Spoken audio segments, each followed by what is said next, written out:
શિક્ષણમાં ખૂટતી કડીનું ભવિષ્યનું સારું આયોજન માટે હું સૌપ્રથમ અશરફભાઈ મેમણને ખૂબ ખૂબ મુબારકબાદી પાઠવું છું. અમારી સાથે ગાંધીધામથી સતત પ્રયત્નશીલ રહેતા અને રાત દિવસ પૂરી કોમની ચિંતા કરતા અખિલ કચ્છ સુન્ની મુસ્લિમ મિત્ર સમિતિના અધ્યક્ષ માનનીય જુમાભાઈ રાયમા,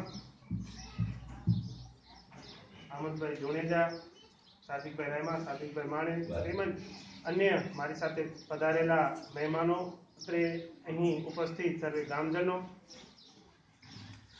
મારે ખાલી બે વિષય પર જ પ્રકાશ પાડવાનો છે. એક તો આપણી પેઢીનું સ્તર સુધરે અને બીજું કે આપણે વ્યસનમાંથી કઈ રીતે બહાર નીકળી શકીએ. તો શિક્ષણ ઉપર વધારે પૂરતો પ્રકાશ આપણા સાજીદભાઈ અને સાદિકભાઈ પાડ્યો કે શિક્ષણ આપણા જીવનમાં કેટલું જરૂરી છે. તો હું મારી પોતા ઉપરથી વાત કરું તો મારા દાદા એ પણ અભણ હતા.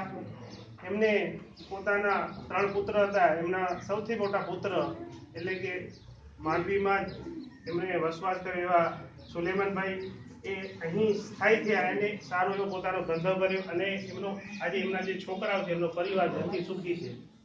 એમના પછીના જે 2 પુત્રો હતા એ અભણ રહ્યા તો એમને ખેતીનો વ્યવસાય શરૂ કર્યો. તો એમના પછી મારા જ પરિવારમાં મારા ફાધરના અમે 5 દીકરા છીએ. એમાંથી મોટા 3 દીકરા છે એ ન ભણી શક્યા. પછી મારો નંબર આવ્યો તો મેં સારો એવો અભ્યાસ કર્યો અને મારા પછીનો મારો નાનો ભાઈ હતો એમને પણ પૂરી અભ્યાસની તક મળી પણ એ અભ્યાસ ન કરી શક્યો. જેના હિસાબે મારા જે મોટા 3 ભાઈઓ છે એ આજ પણ ખેતી એટલે કે મારા બાપ દાદાનો જે વ્યવસાય છે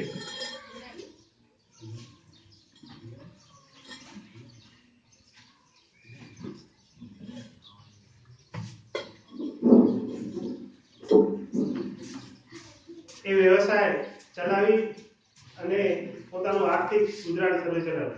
પરિવાર દરેક કુદરતે અલ્લાહે સર્વેને હિંમત આપી છે, કામ કરવાની તક આપી છે. સર્વે પોતપોતાનું ગુજરાન ચલાવે છે.